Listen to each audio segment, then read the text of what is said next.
Então você está criando um método de cura gay? E aí, pessoal, quem tá falando aqui é Juliano Teologia de Esquina. Ficou curioso?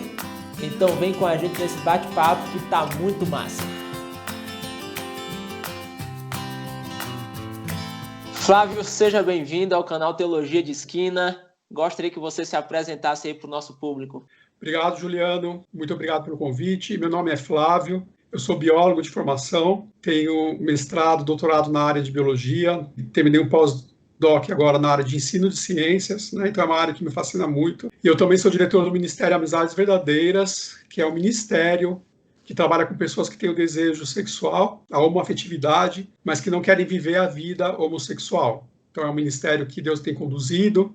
Nós atuamos principalmente na igreja adventista, mas também em outras igrejas, né? A gente acolhe essas pessoas e também trabalhamos com os pais e damos formações para a liderança também da igreja. Flávio, já que você já falou do ministério, eu vou pedir para você apresentar um pouco melhor o ministério, o que seria, qual o objetivo do ministério especificamente. Então, o ministério, ele nasceu de uma necessidade que nós percebemos de trabalhar com pessoas, né, que estão na igreja e que têm atração homoafetiva. Muitas pessoas que têm atração homoafetiva, elas não desejam viver a vida que nós chamamos de vida gay, né, ter uma vida ativa, sexual. Então, o que acontece? Nós percebemos que a igreja não estava preparada, né, está aprendendo isso agora, como lidar com essa questão, como lidar com essas pessoas. Também a igreja não estava preparada, não entendia direito as causas dessa atração, né? Daí que eu entro com o meu conhecimento científico, né, nessa área. Quais são as principais necessidades emocionais dessa pessoa? Nós sabemos hoje, Juliano, que pessoas que têm atração homossexual, elas têm em torno de 4 a 5 vezes mais a incidência maior de suicídio, não é? Em todas as faixas etárias, tá? Em jovens, inclusive em jovens da Suécia, em jovens de países pós-modernos, que isso não é um tabu, a gente sempre percebe uma taxa de suicídio muito maior. Então, tudo isso fez a gente pensar, precisamos de um ministério que trabalhe essa questão em específico, né? E daí surgiu Amizades Verdadeiras. Ele começou na Holanda, em 2012, 2013, e quando eu estava fazendo uma parte do meu doutorado lá, conversando com uma pastora chamada Suzane Portela, nós tivemos a ideia de visitar algumas famílias, né, lá na Holanda, e depois voltando para o Brasil, em 2015, fui convidado pelo pastor Adriano, na Igreja Central Paulistana, para começar o ministério, e estamos firmes até hoje. Flávio, eu já vou fazer uma pergunta direta.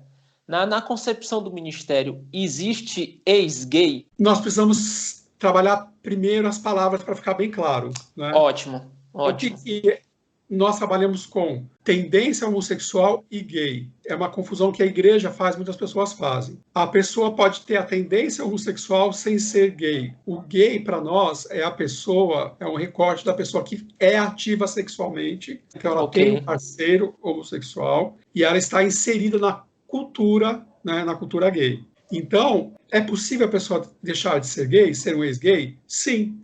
A partir do momento que ela sai da cultura gay, né, que ela deixa de praticar o sexo, ela é um ex-gay. A pessoa pode ter a tendência homoafetiva. Agora, é possível a pessoa deixar de ter a tendência homoafetiva? Também é. Mas não é o nosso objetivo do ministério. O objetivo do ministério é trabalhar para que a pessoa fique bem, para que ela trabalhe as feridas do passado, para que ela compreenda o que aconteceu com ela, para que ela entenda o amor de Deus profundo por ela. Trabalhando essas feridas, trabalhando aquilo que leva à tendência homossexual, muitas pessoas começam a sentir uma diminuição na sua tendência homoafetiva, isso acontece. E muitas deixam de ter completamente atração homoafetiva, mas outras vão continuar com essa atração. O importante é que cada vez que ela vai trabalhando mais essas questões do passado, que a feriram, que a magoaram, ela vai crescendo, ela vai desenvolvendo amizades com outros homens, no caso dos homens, né, por exemplo, e ela vai recebendo afeto, ela vai recebendo afeição de um universo que ela fugiu no passado. Cada vez que isso acontece, ela vai se sentindo mais parte do universo masculino e a atração afetiva vai diminuindo. Então é um trabalho muito tremendo, muito incrível. O nosso objetivo final é que a pessoa esteja bem com ela, abandone o pecado e esteja bem com Deus também. Flávio, então nesse caso, a maneira do ministério lidar com pessoas que têm tendências homoafetivas ou gays, não é na ideia de que é uma influência predominante geneticamente falando. Existe outro tipo de influência. Você poderia explicar isso aí pra gente? Sim. Nós sabemos hoje que não temos nada na ciência que evidencie, né? A ciência não prova nada, ela evidencia coisas, né? Nós não temos nada que evidencie que a tendência homossexual é genética, né? Ou a pessoa nasce com ela. Muito pelo contrário, os estudos ao longo dos anos, aí das décadas, têm mostrado que a tendência homossexual não tem a ver com hormônio, não tem a ver com um gene diferente, né? Saiu um estudo grande ano passado, feito com 500 mil pessoas, foi um estudo de colaboração Europa e Estados Unidos. E esse estudo usou técnicas modernas de biologia molecular e eles chegaram na mesma conclusão: não existe um gene gay. Então, nós sabemos que a questão do que causa a tendência homossexual segue uma linha seguida por muitos outros psicólogos, psiquiatras ao redor do mundo, né? Que é a linha da Elizabeth Morbelli, uma psicanalista que escreveu um artigo, né, ela criou alguns termos muito interessantes, mas o que causaria, então, né, a tendência homossexual, se não é a genética, se não é a biologia? Sim. Muitas crianças em idade bem nova, né, com 1 ano e meio de idade, elas podem se sentir feridas no seu gênero. A gente chama ferida de gênero. Por exemplo, um pai ausente, quando um pai tem, por exemplo, 3 filhos, 2 gostam de futebol, e o pai passa muito tempo com esses 2 filhos, e o outro gosta mais de música, e o pai faz bullying com esse menino, o pai não dá atenção para essa criança. Geralmente a pessoa que desenvolve a tendência homoafetiva, elas são mais hipersensíveis, elas têm uma sensibilidade maior. Quando o pai, então, não dá atenção, ou ela se sente machucada pelo pai, porque a demanda dela emocional é maior, cria o que a gente chama, que a Elizabeth Mobley chama de um distanciamento defensivo. O menino, ele foge do pai, ele foge também do universo masculino, e isso cria um vazio de gênero. Vai criar um buraco lá. Ele fugiu do universo masculino. E nós sabemos que nós nos atraímos por aquilo que é diferente. Né? Isso é muito interessante. A atração sexual em seres humanos não tem nada a ver com hormônio. O que acontece? Quando o menino chega na adolescência, ele vai se atrair por aquilo que é diferente. O que é diferente para ele? Como ele fugiu do universo masculino, o universo masculino é diferente para ele. E aí vem a atração, por causa do vazio de gênero. Ele pode ter sofrido bullying de outros colegas também na escola, que faz com que ele também se distancie do gênero. Ele pode ter sofrido um abuso. É muito comum nós encontrarmos pessoas com tendência homossexual que sofreram abuso, muito comum em mulheres principalmente. Então, todas essas causas levam a pessoa a ter a tendência. E qual que é a evidência do que eu estou te falando, para fechar a resposta? Sim. Qual que é a evidência disso? Que muitas pessoas que trataram essas feridas que eu estou colocando aqui, do vazio de gênero e tudo, elas voltaram a sentir atração heterossexual. Então, se fosse algo genético ou biologicamente determinado, isso jamais aconteceria. Porque a gente não muda o gene, a gente não faz essa mudança no gene, né? Então, nós não temos evidência alguma que a homoafetividade esteja ligado a algo biológico. Flávio, nosso pressuposto ele é bíblico, é cristão, e biblicamente falando, se a gente fosse dizer assim, olha, o fato da gente estar aconselhando pessoas a não praticarem a homossexualidade, nós vamos ter o meio social, o meio midiático como um todo, dizendo que a gente está, primeiro, que está sendo fundamentalista, segundo, está dizendo que a gente está privando a pessoa de ser feliz em dizer para ela para não praticar homossexualidade. Como o Ministério lida com esses dilemas, com essa tensão? Nós trabalhamos com uma questão bem tranquila, que fica bem tranquilo para a pessoa, que é o seguinte: o que causa esse desconforto nela? O que causa ansiedade? É isso que ela precisa preencher. E a gente entende, trabalhando, né, ao longo dos meses com essas pessoas, que esse vazio que eu acabei de citar, o vazio de gênero, é ele que precisa ser preenchido. Uhum. E como que se preenche isso? Através de amizades heterossexuais desinteressadas no sexo. Se a pessoa recebe afeição, carinho, no caso masculino, de outros homens, isso pode ser feito por um grupo de pessoas da igreja, isso pode ser feito por um grupo de jovens que acolham aquela pessoa e coloquem a pessoa no grupo e demonstrem afeição e carinho. Quando isso acontece, ela vai preenchendo o vazio e ela vai se sentindo satisfeita, ela vai se sentindo feliz, plena. Daí nós trabalhamos também a questão de que se ela começa a praticar o sexo com outro homem, ela não vai conseguir preencher esse vazio, porque o que ela está precisando não é de sexo. Existe uma criança que tem uma necessidade emocional lá dentro. E essa Sim. criança quer afeição e carinho, ela não quer o sexo. Algumas pesquisas mostram que o que mais o homossexual deseja não é o sexo contra o homem. Ele queria abraço. Ele queria receber afeição e carinho de outros homens. Isso é incrível. Então, quando a pessoa entende isso, e quando nós voltamos para a Bíblia, nós começamos a entender por que Deus diz que o sexo homossexual não é melhor para a pessoa. Por que ele proíbe bem claro essa prática no Novo e no Velho Testamento? Porque ele sabe que a pessoa vai se ferir cada vez mais. Ele sabe, como a gente tem aí testemunho de inúmeras pessoas que já viveram 12 anos com outro homem, né, do mesmo sexo, que esse tipo de relacionamento não vai preencher as necessidades profundas que ela tem. E o sexo homossexual, né, o relacionamento homossexual, ele é muito promíscuo. Alguns autores citam em torno de 95% a promiscuidade, né? Então, quer dizer, a pessoa ela não é fiel à outra. Como é que eu vou receber do outro algo que eu também não tenho, que é o que o outro não pode dar? Algo que eu estou precisando, como é que o outro vai me dar se ele também não tem? Então, o melhor relacionamento, do ponto de vista amoroso, sexual, é o heterossexual, onde duas pessoas maduras emocionalmente, elas vão fazer a outra feliz, elas vão compartilhar uma felicidade, porque elas já estão bem e delas vão fazer outra feliz. Esse é o projeto de Deus. No caso de um casal homossexual, não é isso que acontece. Eu tenho duas pessoas que têm feridas emocionais profundas, têm um vazio de gênero profundo, e uma não vai conseguir preencher isso na outra. Então, ele é muito mais baseado em sexo, mas quando a novidade do sexo passa, os parceiros já começam a procurar outras pessoas. Né? Existe uma ansiedade muito grande, uma ânsia muito grande, que está por trás de quem tem a tendência. E para nós, essa grande necessidade só é preenchida através de amizades sinceras, por isso na hora do ministério, amizades verdadeiras. Verdadeiras. Ok, interessante. Flávio, esse geralmente é um assunto um pouco sensível e polêmico hoje, principalmente socialmente falando, porque as pessoas podem entender o seguinte: então você está criando um método de cura gay? Você, como você da área da ciência, pesquisador, pelo que eu estou entendendo, não é essa a proposta. A proposta do ministério é aconselhar tanto quem tem tendência, quanto quem está praticando a homossexualidade, a ele não praticar essa homossexualidade. E vocês também não estão prometendo dizer assim, olha, você vai perder tendência, nem coisa do tipo, correto? Correto. A nossa proposta é que a pessoa que é cristã, né, a pessoa que tem um fundamento bíblico... Um pressuposto cristão, assim, né?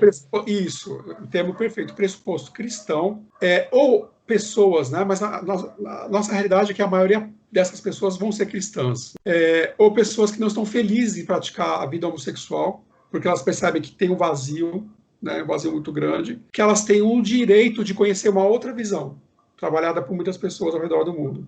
E trabalhando e conhecendo isso, elas têm a oportunidade de trabalhar essas questões na vida dela, trabalhar essas feridas, desenvolver amizades com pessoas do mesmo sexo, para trabalhar a baixa autoestima, trabalhar o perdão em relação aos familiares, o que aconteceu no passado. Então, tudo isso nós damos a oportunidade da pessoa trabalhar. E o que acontece como efeito colateral, a gente diz, né? Que ela fica melhor, ela se sente bem, a ansiedade diminui, ela começa a entender mais questões teológicas envolvendo essa questão, e ela começa a ver a importância que a vida dela tem. Porque, na realidade, Cristo, né, ele nos criou para que nós pudéssemos mostrar o poder dele ao mundo. Então, ela ressignifica a história dela.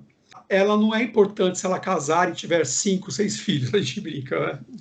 Sim. Ela tem uma importância intrínseca já dela. O nosso propósito, o propósito que Deus nos criou, é de salvar outras pessoas. E quando a pessoa entende tudo isso, muitas podem desenvolver a atração heterossexual, outras não vão desenvolver, mas independente disso, é que ela esteja bem, que ela entenda qual que é o propósito de Deus para a vida dela, que ela entenda que Deus pode suprir, de repente, a questão de se casar, né, e ter filhos, e as pessoas elas se tornam muito felizes, né, elas encontram um real motivo de existência.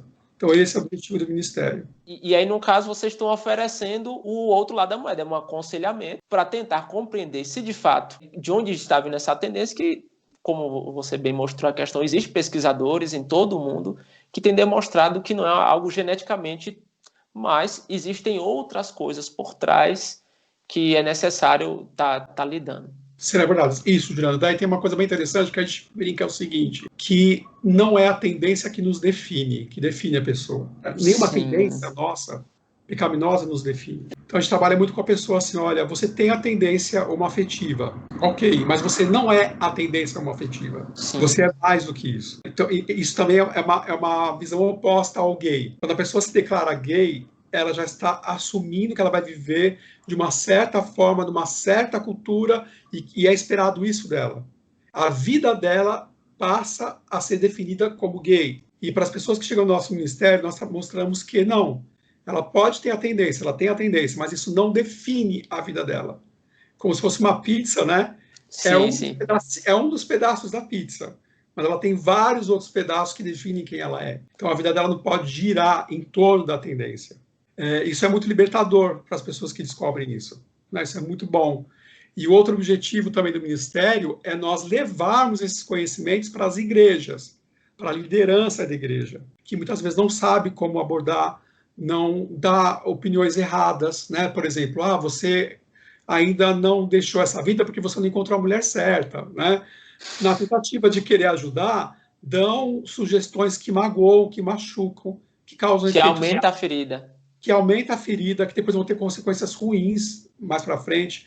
Muitas pessoas entraram no casamento, né, para tentar ser como os demais da igreja, né, como casal heterossexual, e daí hoje elas têm uma dificuldade muito grande porque elas estão vivendo uma vida dupla, elas não foram corretamente aconselhadas. Então, dos objetivos do ministério também é trabalhar com a liderança para que a liderança entenda isso que nós estamos conversando e possa acolher a pessoa de uma maneira efetiva, né, de uma maneira cristã, e de uma forma de levar para essa pessoa a sua grande necessidade, que é a necessidade de ser acolhida e aceita, independente dos trejeitos homossexuais, independente do histórico dela do passado, ela precisa ser acolhida e amada como qualquer outro pecador que entra na igreja.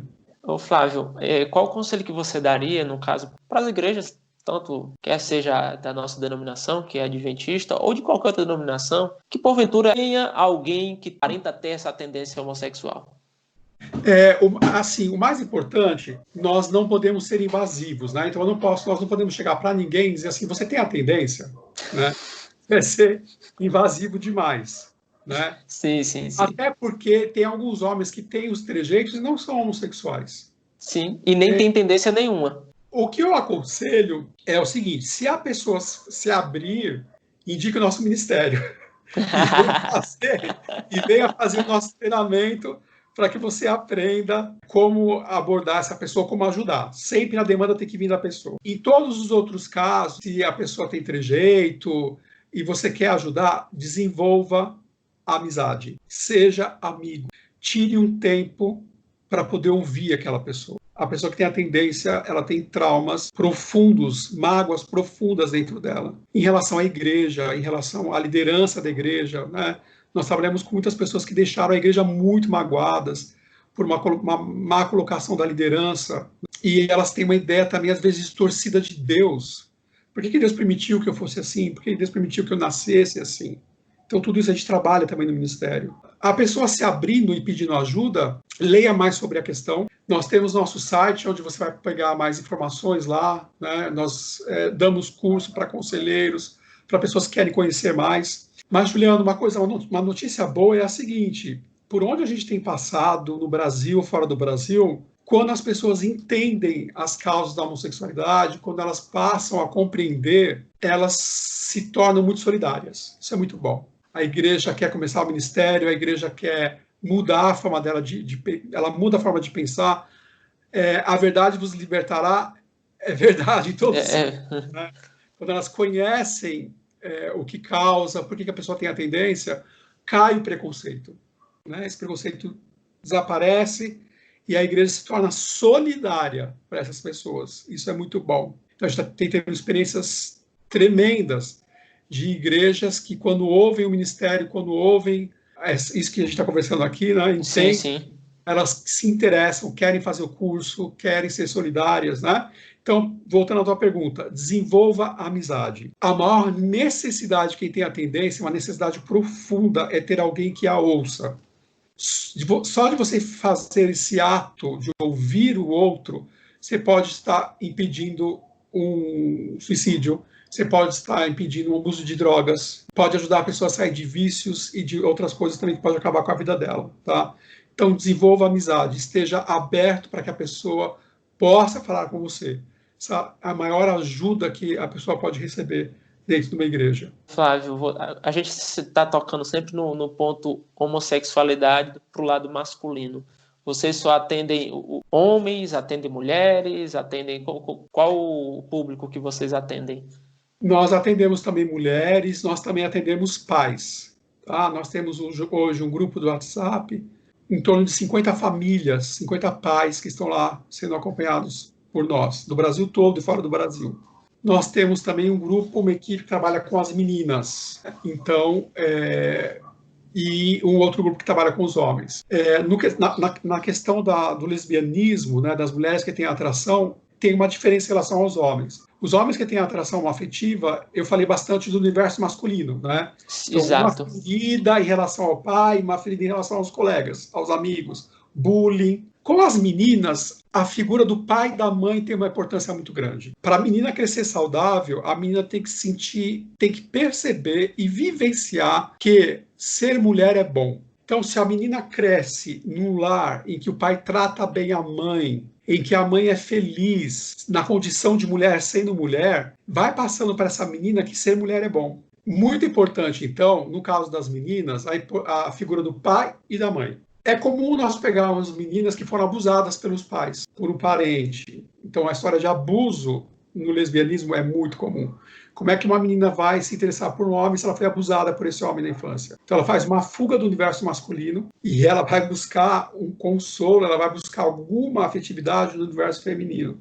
Então, diferente dos meninos que o pai é a figura central e amigos do mesmo sexo são as figuras centrais, no caso das meninas, tanto o pai e a mãe têm uma importância muito grande para o desenvolvimento ou não do lesbianismo. Só para chamar a atenção, nós temos também dois tipos de lésbicas, né? Nós temos aquelas mulheres que são mais machos, que se vestem como homens, né? São mais masculinizadas, e outras mulheres que não, são extremamente femininas. As mulheres mais masculinizadas, é muito comum elas terem sido abusadas. Por que elas se masculinizam hoje?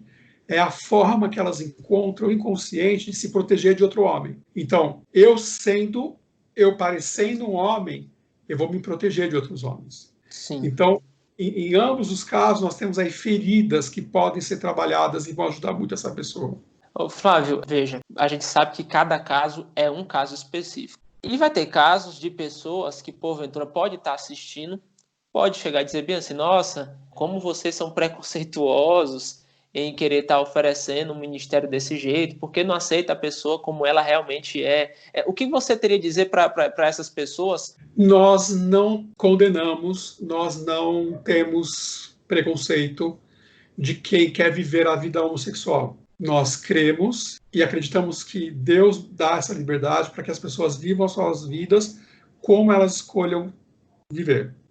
Como elas escolhem viver. O ministério ele é voltado para aquelas pessoas que têm uma cosmovisão bíblica e que por este motivo ou vários outros não querem viver com outro parceiro. Okay. Nós temos que a pessoa tem o direito de conhecer essa visão que eu compartilhei, né, com vocês e de trabalhar essas questões que nós citamos, e nós queremos também que a pessoa tenha o direito de querer, talvez ter uma família, quem sabe se relacionar com uma pessoa do sexo oposto, a pessoa tem esse direito. E ela tem o direito de tentar essa abordagem, de trabalhar essa abordagem e vivenciar essa visão. Mas nós não condenamos e nós não temos nada contra as pessoas que querem viver a vida, certo?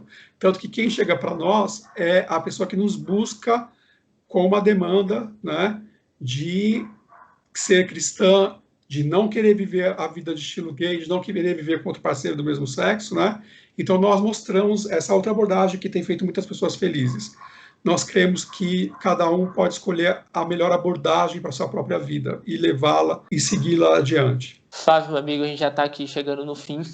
Eu vou pedir para você, existem líderes de igreja que vão estar assistindo, existem pastores que vão estar assistindo. o que você aconselha para eles, para que eles possam, de alguma forma, estar implementando? Ele vai, rapaz, eu queria implementar esse ministério aqui na minha igreja, na minha região. Qual o caminho que eles devem tomar? O melhor caminho para você que é pastor, para você que é líder e quer começar o ministério na sua igreja, é você participar dos nossos cursos de capacitação. Nós temos um curso de treinamento todo primeiro final de semana de cada mês. O próximo vai ser dia 4 e 5 de julho. Então, nós vamos colocar lá no site também como é que você faz a inscrição. Nós temos um banner que vamos divulgar. A ideia é que são 2 dias, geralmente sábado, 3 horas de treinamento no sábado e 2 horas no domingo, à tarde. Tanto sábado quanto domingo a gente faz à tarde, onde a pessoa vai ter uma visão geral do ministério. Nós vamos aprofundar mais nisso que a gente conversou aqui. Ela vai poder ter uma visão geral e, conhecendo bem o ministério, ela vai poder escolher ser um conselheiro, né? Daí, ela dizendo, manifestando que quer ser um conselheiro, ela entra num outro grupo, né, de pessoas que querem ser treinadas para ser conselheiro. E a gente começa então um outro trabalho, que é o que ela precisa, quais são as ferramentas que ela necessita para iniciar o ministério na região dela. E a gente vai dando todo o suporte. Ela vai sendo capacitada, já trabalhando ao mesmo tempo. Sim, né? sim. Então, o primeiro caminho, assista, né, os nossos treinamentos, todo primeiro fim de semana de cada mês, e ali você terá todas as orientações de quais são os próximos passos. Ok. Flávio, meu amigo, muitíssimo obrigado por sua disposição em ter esse bate-papo com a gente. Eu espero que pessoas possam ter sido edificadas com esse ministério e que serão no futuro, sim, em nome de Jesus. Amém. Muito obrigado, Juliano, pelo convite, e um grande abraço a todos, estamos à disposição. Lembre-se de se inscrever no nosso canal, se gostou, curte e também compartilhe com seus amigos aí no Facebook, nas outras redes sociais, grupo de WhatsApp. Até semana que vem!